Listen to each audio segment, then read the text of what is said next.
Hello everyone, welcome to your very own favourite education channel dear school.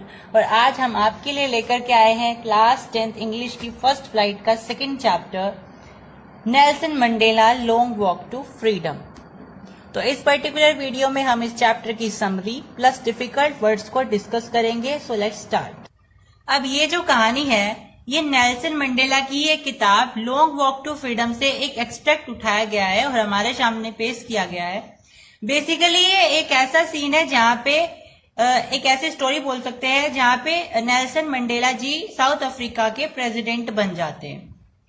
अब ये उनका president बनना इतनी बड़ी बात क्यों हो गई कि चैप्टर छापना पड़ा उसके लिए? तो इसलिए हुई क्योंकि साउथ अफ्रीका में ब्लैक लोग रहते हैं इंडिविजुअली, नेटिव लोग ब्लैक होते हैं, लेकिन वहां पे व्हाइट्स लोग आए और उन्होंने वहां पे कब्जा कर लिया। और जो ब्लैक लोग थे उनको टॉर्चर किया, ऑप्रेस किया बहुत ज्यादा। तो उन्होंने बहुत मुश्किल से संघर्ष करके, फाइट करके अपने लिए लड़ाई लड़ी और आजादी की लड़ाई लड़ी और फाइनली वो जीत गए इलेक्शंस में और ब्लैक्स प्रेसिडेंट बन गए। मतलब ब्लैक्स का राज आ गया वहां पे और व्हाइट्स को उन्होंने निकाल दिया। Is it clear? तो यहाँ पे इसी कहानी को पढ़ेंगे। जैसे हमारे यहाँ अंग्रेज लोग आए थे, उनको फिर हमने संघर्ष करके भगाया था, इसी तरीके से वहां पे व्हाइट्स लोग आए ब्लैक्स के देश में, साउथ अफ्रीका में व्हाइट्स लोग आए, उन्होंने उन पे टॉर्चर किया और उन्होंने फिर संघर्ष करके व्हाइट्स को भगा दिया। तो साउथ अफ्रीका में व्हाइट लोगों ने क्या चलाया हुआ था? एक ऐसा सिस्टम चलाया हुआ था जहां पे लोगों को उनके कलर के बेसिस पर, उनके रेस के बेसिस पर डिफाइन कर दिया जाता है कि वो सेपरेट हैं, अलग अलग कर दिया जाता है। और ऐसे पॉलिटिकल सिस्टम को हम अपार्थाइड बोलते हैं। तो नेल्सन मंडेला ने क्या किया? एक पार्टी बनाई जिसका नाम होता है अफ्रीकन नेशनल कांग्रेस, और उस पार्टी की तरफ से वो प्रेसिडेंट के रूप में खड़े हुए और इलेक्शन जीत गए। हम बोल सकते हैं कि वो अफ्रीकन नेशनल कांग्रेस की तरफ से कैंडिडेट की तरह खड़े हुए थे और फिर वो इलेक्शन जीत गए थे। अब इस संघर्ष की लड़ाई में नेल्सन मंडेला को 30 सालों तक जेल में रहना पड़ा था। अब साउथ अफ्रीकन के लिए ये आजादी इतनी स्पेशल क्यों थी? क्योंकि व्हाइट्स ने उनकी कंट्री के ऊपर लगभग 300 सालों तक राज किया था। इसका मतलब है कि अंग्रेजों ने उनके ऊपर 3 सेंचुरीज तक राज किया था।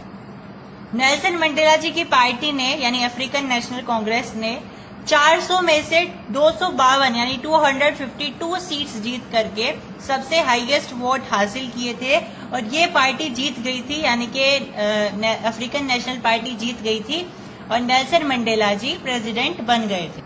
वो कौन सी डेट थी जिस दिन प्रेसिडेंट बन गए थे नेल्सन मंडेला जी? तो 10 मई 1994, 19 मई 1994, राइट। अब ये जो लेसन है हमारा, ये हमें क्या बताता है? ये हमें वो पूरा का पूरा सीन बता रहा है जब नेल्सन मंडेला जी को बुलाया गया शपथ दिलाने के लिए। क्योंकि हमें सबको पता है जब भी कोई प्रेसिडेंट बनता है, मुख्यमंत्री बनता है, प्राइम मिनिस्टर बनता है, तो उसको शपथ दिलाई जाती है, राइट। तो उस शपथ को दिलाने के लिए सेरेमनीज रखी गई थी और वो कहाँ पे रखी गई? प्रिटोरिया के यूनियन बिल्डिंग के एक एम्पी थिएटर में रखी गई थी, जो कि सैंडस्टोन का बना हुआ। और इस इनॉग्रेशन को सेलिब्रेट करने के लिए या अटेंड करने के लिए लगभग 1 लाख साउथ अफ्रीकन लोग वहां पे इकट्ठा हुए थे, जिनमें साउथ अफ्रीकन वुमेन, मैन और बच्चे भी शामिल थे। अब शपथ लेने के लिए नेल्सन मंडेला जी किसके साथ आए हुए हैं? अपनी फैमिली से, ज़ेनानी के साथ। ज़ेनानी कौन है? उनकी डॉटर है, उनकी बेटी है, वो उनको एकम्पनी करने के लिए आई है। अब नेल्सन मंडेला जी 10 मई को ऑटम डे बता रहे हैं। वो कह रहे हैं कि बहुत सुंदर सा, लवली सा ऑटम डे है। तो क्वेश्चन ये आता है कि ऑटम डे क्यों बताया जा रहा है 10 मई को? क्योंकि 10 मई को तो बहुत भयंकर गर्मी होती है और ऑटम डे कब आता है? विंटर्स के बाद आता है। तो ये पूछा जा रहा है कि ऑटम डे क्यों बोला गया है 10 मई को? क्योंकि उस टाइम तो गर्मियां होती है। तो स्टूडेंट्स, इसके 2 रीजन हो सकते हैं। क्योंकि ऑटम डे का जो सीजन होता है वो बहुत तरीके से बहुत ब्यूटीफुल भी माना जाता है, ठीक है। क्योंकि उस समय बहुत अच्छे से, आपने अगर देखा भी होगा, सर्च करके देखिएगा, अगर आप देखेंगे ऑटम डे की लैंडस्केप्स तो बहुत सुंदर सुंदर सी लैंडस्केप्स निकल करके आएंगी। तो बहुत सुंदर सा नजारा होता है ऑटम डे में, इसीलिए शायद उन्होंने ये बताया है कि 10 मई ऑटम डे है। या फिर इसका दूसरा रीजन ये हो सकता है कि साउथ अफ्रीका अर्थ के सॉदर्न हेमिस्फीयर में सिचुएटेड है और वहां पे मई के महीने में एक्चुअली में ऑटम डे चलता है। तो शपथ दिलाने के लिए सबसे पहले स्टेज पर किसे बुलाया गया? मिस्टर डी क्लार्क को बुलाया गया, जिनको दूसरे उपराष्ट्रपति बनाए गए, यानी कि सेकंड डेप्यूटी प्रेसिडेंट बनाया गया। उसके बाद थैबो मैबेकी जी को बुलाया गया और उनको फर्स्ट डेप्यूटी प्रेसिडेंट यानी कि पहले उपराष्ट्रपति बनाए गए। इसके बाद नंबर आया नेल्सन मंडेला जी का, जिन्हें प्रेसिडेंट की शपथ दिलाई गई। अब आती है उनकी स्पीच की बारी। वो स्पीच देना शुरू करते हैं और सबको धन्यवाद करते हैं, जितने भी दूर दूर से कंट्री से लोग आए हैं या उनकी कंट्री के जितने भी लीडर्स वहां पे इकट्ठा हुए हैं, उनको सबको थैंक यू बोलते हैं। और वो कहते हैं ये जो हमने आज जीत हासिल करी है वो केवल साउथ अफ्रीका की नहीं है, वो सारे देश, वो सारी दुनिया की है। जो भी दुनिया इन सारी चीजों से लड़ रही है उन सबके लिए एक प्रेरणा है। जैसे इंडिया वालों ने भी ना नेल्सन मंडेला जी को भारत रत्न दिया था। क्यों दिया था? क्योंकि उन्हीं से हमने सीख लेकर के अपने इंडिया को भी जो है आजाद करवाया। कहीं ना कहीं हमने उनसे इंस्पिरेशन ली थी। तो वो यही बोलते हैं कि ये किसी देश की आजादी नहीं है, बल्कि एक ह्यूमन डिजास्टर यानी कि एक मानव दुर्घटना को या मानव आपदा को हमने खत्म किया है। और ये सबके लिए एक तरीके से पहल है। सब इसकी शुरुआत मान सकते हैं कि आज से हमने ये ठान लिया है कि हम अपने देश को आजाद कराएंगे। जितने भी देश आज भी इन सारी अपार्थाइड सिस्टम और जितने भी पॉलिटिकल सिस्टम है उनसे जूझ रहे हैं, वो इनसे प्रेरणा ले सकते हैं।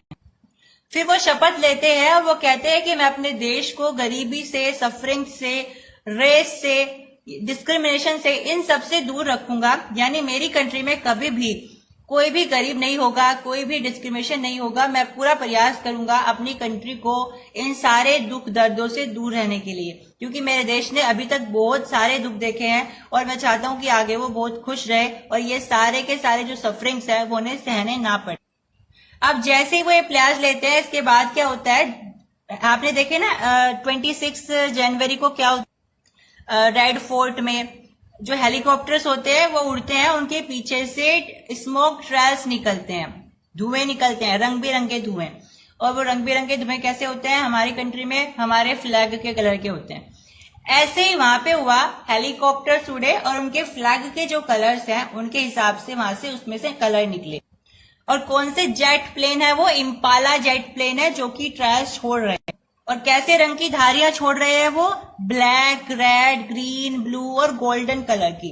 अब ये जो सारे कलर होते हैं ये साउथ अफ्रीका के फ्लैग में होते हैं, इसीलिए वो लोग इन सब फ्लैग्स के कलर को छोड़ रहे हैं। इनके चेवरन्स यानी कि टेप्स, जैसे टेप्स होते हैं ना धारियां, वो छोड़ रहे हैं एक तरीके से।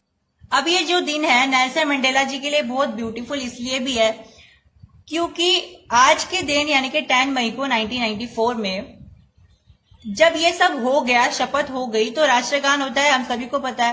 तो वहां पे भी राष्ट्रगान हुआ, लेकिन वहां पे एक राष्ट्रगान ना होकर के 2 राष्ट्रगान हुए। 2 राष्ट्रगान क्यों हुए? एक तो ब्लैक्स का ही, जो ब्लैक लोग हैं, और एक व्हाइट का। अब आप सोचोगे व्हाइट को तो उन्होंने भगा दिया है। अब देखो हर एक इंसान बुरे नहीं होते, व्हाइट सारे बुरे नहीं होते हैं। तो कुछ लोग अगर वहां नेटिव हो भी गए हैं, जिन्हें वहां का इंडिविजुअलिटी मिल गई है, तो वो तो अपना ही राष्ट्रगान गाएंगे ना। तो उस दिन वहां पे क्या हुआ? ब्लैक्स ने अपना राष्ट्रगान गाया और व्हाइट्स ने अपना राष्ट्रगान गाया। ठीक है, तो उनके लिए बहुत अच्छा सा मोमेंट था। अब व्हाइट्स ने कौन सा राष्ट्रगान गाया यानी नेशनल एंथम गाया और ब्लैक्स ने कौन सा गाया, ये क्वेश्चन आ सकते हैं। तो व्हाइट्स ने कौन सा गाया था? निकोसी सिकिलेल आई अफ्रीका। यहां पे मैंने लिख दिया है, दैट इज निकोसी सिकिलेल आई अफ्रीका। और ब्लैक्स ने कौन सा राष्ट्रगान गाया? Die stem. तो ब्लैक्स ने कौन सा राष्ट्रगान गाया है? डाई स्टेम नाम का राष्ट्रगान गाया है। अब सब लोग क्या कर रहे हैं? नेल्सन मंडेला जी को सैल्यूट कर रहे हैं। तो नेल्सन मंडेला जी अपने मन में ये सोच रहे हैं कि जो लोग मेरे ऊपर अत्याचार कर रहे थे कल, वो आज अगर मेरे पास पावर आ गई है तो आज मुझे सैल्यूट कर रहे हैं। यानी वो ये कहना चाहते हैं कि जो व्हाइट लोग या जो भी लोग व्हाइट्स के अंडर काम कर रहे थे, उन्होंने मुझे टॉर्चर किया था क्योंकि वो 30 सालों तक जेल में रहे थे। लेकिन जब वो आज आजाद हो गए हैं तो आज उनको वो सैल्यूट कर रहे हैं। वो फिर बताते हैं कि ये सब किसका खेल है? पावर का खेल है। यानी दुनिया आपके कदमों में है अगर आपके पास पावर है तो। अभी अपार्थाइड सिस्टम कब से शुरू हुआ? नेल्सन मंडेला जी बताते हैं कि 20th सेंचुरी का जब पहला ही दशक चल रहा था, 20वीं शताब्दी का पहला ही दशक चल रहा था, उसके कुछ सालों बाद बीटर एंग्लो वॉर, ये एक लड़ाई हुई थी बीटर एंग्लो वॉर।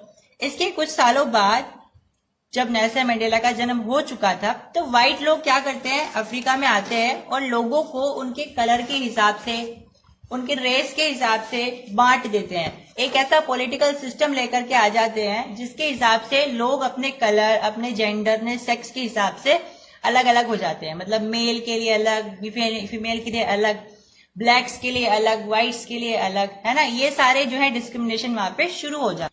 और वो जो सिस्टम था वो 20th सेंचुरी का फर्स्ट डिकेड था, और आज जो यहाँ पे नेल्सन मंडेला बता रहे हैं वो 20th सेंचुरी का लास्ट डिकेड है, और नेल्सन मंडेला का 8वां डिकेड, यानी कि अब वो 80 साल से भी ज्यादा के हो गए हैं। आज उन्हें वो सिस्टम खत्म कर दिया है उन्होंने, और आज वो उस सिस्टम से ओवरकम होकर के अपनी कंट्री को आजाद करा चुके हैं। फिर वो बताते हैं कि जितना मैंने इस कंट्री के लिए सेक्रीफाइस किया है उससे कई गुना ज्यादा उन लोगों ने सेक्रीफाइस किया है, जिन्होंने इतना सेक्रीफाइस कर दिया वो अपनी जान भी गंवा बैठे हैं, जिन्होंने इतना फाइट किया। उनमें से वो बहुत सारे फ्रीडम फाइटर्स का नाम लेते हैं, जैसे Oliver Tambo's, Walter Sisulu's, chief Luthuli's, Yusuf Dadoo's, Bram Fischer's, Robert सुबुक्वेस।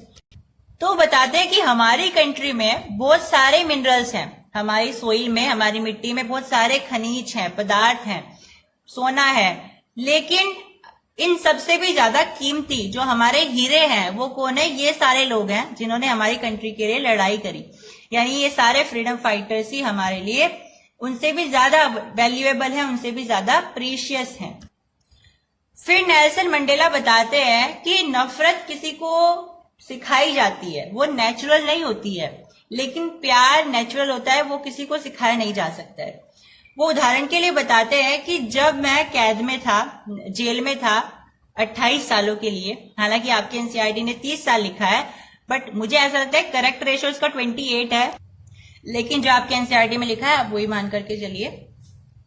अब वो क्या बताते हैं कि जब मैं जेल में था ना, मेरी जेल के बाहर एक गार्ड खड़ा हुआ करता था, तो जब भी वो लोग मुझे मारने आते थे तो वो गार्ड क्या करता था, उसकी आंखों में वो मुझे दिखाई देता था, वो इमोशंस, वो सारे के सारी भावनाएं, कि एक तरीके से मानवता वाले इमोशंस, ह्यूमैनिटी वाले इमोशंस।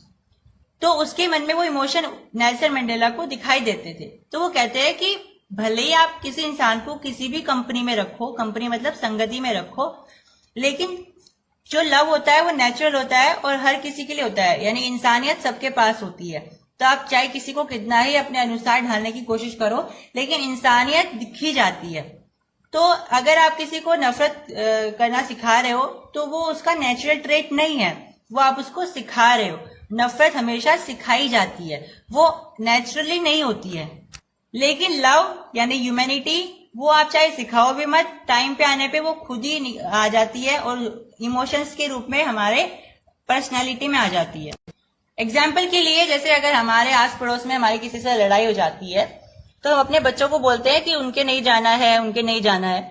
तो हम अपने बच्चों को क्या कर रहे हैं, उनको सिखा रहे हैं नफरत करना, कि उनसे नफरत करो। और फिर धीरे धीरे क्या होगा, वो खुद ही जाना बंद कर देंगे, चाहे आप मना भी मत करो, क्योंकि अब वो उनके अंदर बस गई है नफरत करने की जो पर्सनैलिटी है। तो ये एक ट्रेट नहीं होता है, ये इनहेरिट नहीं होता है, ये एक तरीके से सिखाया जाता है। Is it clear? अब नेल्सन मंडेला जी क्या बताते हैं कि मुझे आजादी की हमेशा ऐसी भूख नहीं थी कि मुझे आजादी चाहिए, वो चाहिए, क्योंकि जो पहले हम जब पैदा हुए थे, छोटे से थे, हमें ये पता भी नहीं था आजादी क्या है या बंदी रहना क्या है, प्रतंत्र क्या है, स्वतंत्र क्या है। जब हम छोटे थे हम तो फ्री थे, आजादी थे, अपने गांव में रहते थे, अपने गांव के आसपास घूमते थे, नदियों में, तालाबों में घूमते फिरते थे, बढ़िया से भुट्टा खाते थे, रात को लाइटों में पढ़ते थे जा जा करके। लेकिन जैसे हम बड़े होते गए हमें पता लगने लगा कि हमारे लिए कुछ चीजें ऐसी हैं जो बंधित हैं, यानी हमारे लिए उनका कोई वैल्यू नहीं है, हमारे लिए वो रोक दी गई है, लेकिन दूसरों के लिए वो वैल्यूएबल है, दूसरों के लिए वो चीज वो लोग कर सकते हैं। जैसे हो सकता है टाउन्स के स्कूल में उनके लिए पढ़ाई बंद कर दी गई हो, पब्लिक ट्रांसपोर्ट बंद कर दिया गया हो, लेकिन जब वो छोटे होते हैं उन्हें इन सबकी जरूरत नहीं होती, तो इन्हें पता भी नहीं चल पाता कि हम आजाद हैं या क्या है। ठीक है, तो जैसे जैसे वो बड़े होते गए उन्हें पता चलता गया कि हम आजाद नहीं हैं। अब नेल्सन मंडेला क्या बताते हैं कि हर इंसान के ना 2 लक्ष्य होते हैं या 2 कर्तव्य होते हैं।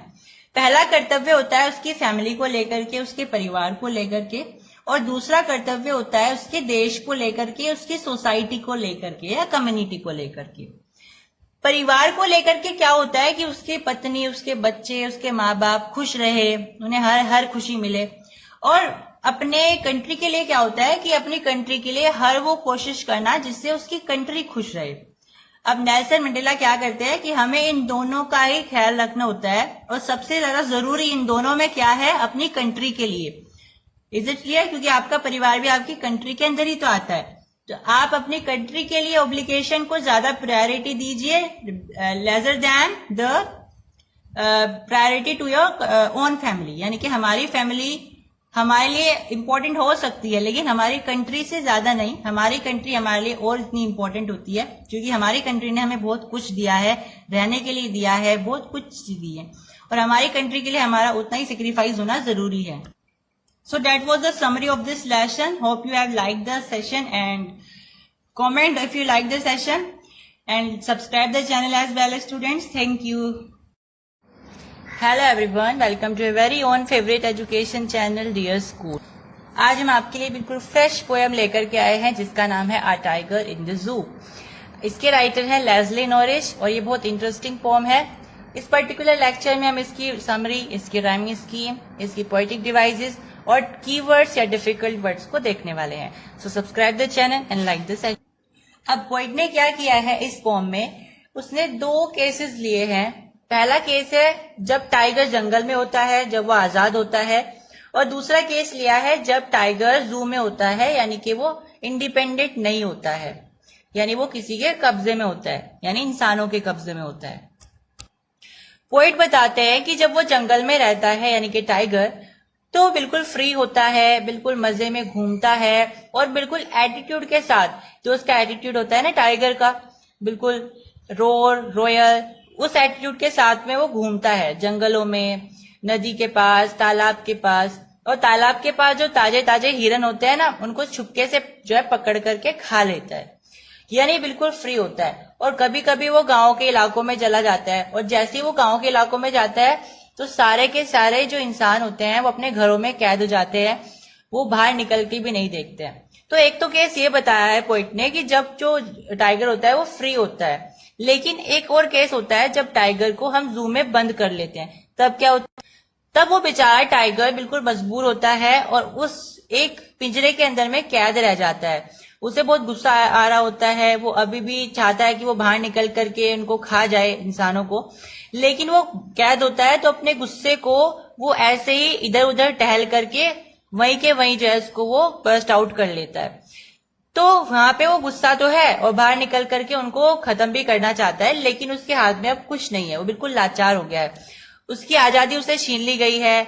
वो बाहर घूमना चाहता है, अपने जंगल में वापस जाना चाहता है, हिरन को पकड़ना चाहता है और तालाब के किनारे घूमना चाहता है, लेकिन अब सारी चीजें उसके हाथ में नहीं है। और वो इंसान जो जब वो जंगल से गांव के इलाकों में आता था, वो इंसान जो घर में घुस जाते थे, अब वो उसके पिंजरे के आसपास जाकर के फोटो खिंचा रहे हैं और वहां पे जाकर के वो बोल रहे हैं कि हमें ये इसके साथ फोटो खिंचाना है, इसके कितने रुपीस होंगे वगैरह वगैरह। तो उसे बहुत गुस्सा आ रहा है कि मेरी जो पावर है उन्होंने एक पिंजरे में कैद करके रख ली है। अब वो बहुत ज्यादा गुस्सा है, बिल्कुल साइलेंट है, वो बिल्कुल पीसफुल है, वो बिल्कुल साइलेंट होकर के देख रहा है ये सारी चीजें, क्योंकि उसके मन में बहुत ज्यादा गुस्सा है, उसके मन में इच्छा है कि वो भी आजाद हो। और आज के समय में क्या होता है, जू वाले क्या करते हैं, वहां पे कार लेकर के आते हैं ये चेक करने के लिए कि कोई जानवर जो है जू से बाहर तो नहीं निकल गया। तब क्या होता है, बहुत सारी आवाज आती है उसको, जैसे में कार होती है ना पुलिस की होती है, ऐसी उनकी कार भी होती है जिनको पेट्रोलिंग कार्स बोलते हैं। जो जू वाले होते हैं वो उन कार को लेकर के आते हैं और चेक करते हैं पूरे जू में कि कोई जानवर खुला तो नहीं रह गया।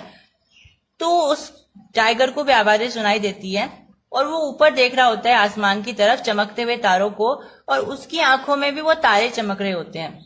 अब वो क्या सोच रहा होता है, वो सोच रहा होता है कि काश मैं भी इन तारों की तरह, जैसे आसमान में बिल्कुल आजाद हैं, ऐसे ही मैं इन तारों की तरह अपने जंगल में बिल्कुल आजाद होता, अपनी पहली जिंदगी जी रहा होता जब मैं आजाद था, नदी किनारे घूम रहा होता, जंगलों में घूम रहा होता, अपने फैमिली के साथ होता, शिकार कर रहा होता, ठीक है, और उसका जो पुराना एटीट्यूड था, जो रॉयल एटीट्यूड था, वो भी उसे वापस मिल जाता। लेकिन अब कुछ नहीं हो सकता है क्योंकि इंसानों ने उसे कैद कर लिया है। तो उसकी जो जितनी भी पावर है, जितनी भी उसकी इच्छाएं हैं, वो सारी की सारी उस पिंजरे में कैद होके रह गई। तो इस पॉइंट से हमें क्या मोरल देखने को मिल रहा है? हमें ये सीखने को मिल रहा है कि हमें किसी की आजादी नहीं छीननी चाहिए, क्योंकि हर किसी के अपने अपने इच्छाएं होती हैं। उसकी लाइफ पे क्या बीत रहा है, अगर हम ऐसे इमेजिन करें कि हमें कोई पकड़ के रख ले तो हमें कैसा लगेगा। तो इसमें बेसिकली सेव द टाइगर का जो कैंपेन है उसको प्रमोट करते हुए ये पोएम एनसीईआरटी ने दी है। चलिए इसकी राइम स्कीम देखते हैं। तो इसकी राइम स्कीम है ABCB।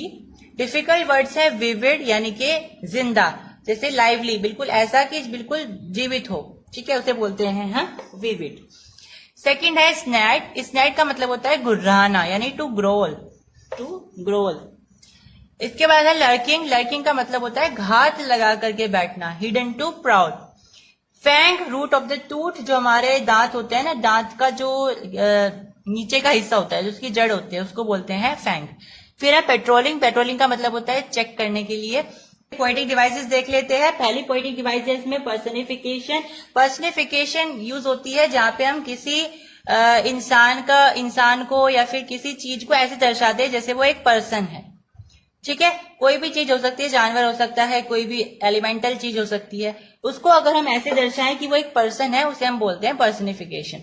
जैसे इस पोम में ही का यूज हुआ है टाइगर की जगह। ही का तो इंसानों के लिए यूज होता है, लेकिन यहाँ पे टाइगर के लिए यूज हुआ है, तो उसे पर्सनिफाई कर दिया गया है।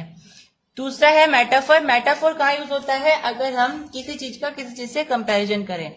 अब कंपैरिजन दो तरीके से होता है, या तो आप डायरेक्ट यूज करो एज या लाइक, कि वो जो चीज है वो बिल्कुल ऐसा है तो आप एज यूज करो, वो बिल्कुल इसके जैसा है लाइक यूज करो, तो वहां पे सिमिल आ जाता है। लेकिन अगर आप ये दोनों वर्ड ना यूज करके डायरेक्ट बता दो कि वो जो चीज है वो ऐसी है, तब वहां मेटाफर यूज करते हो। जैसे मैंने कहा है कि ये जो भालू है ये बिल्कुल गुड्डे जैसा है, तो यहाँ पे हमने क्या यूज किया? जैसा है, तो वो आ जाएगा सिमिल। लेकिन अगर मैंने कहा ये भालू गुड्डा है, मैंने डायरेक्ट कह दिया कि भालू ही गुड्डा है, तो वो मेटाफर हो जाता है। आप डायरेक्ट उसका कंपैरिजन उससे कर देते हो, बिना लाइक के, बिना इज के, बिना एज के, ठीक है।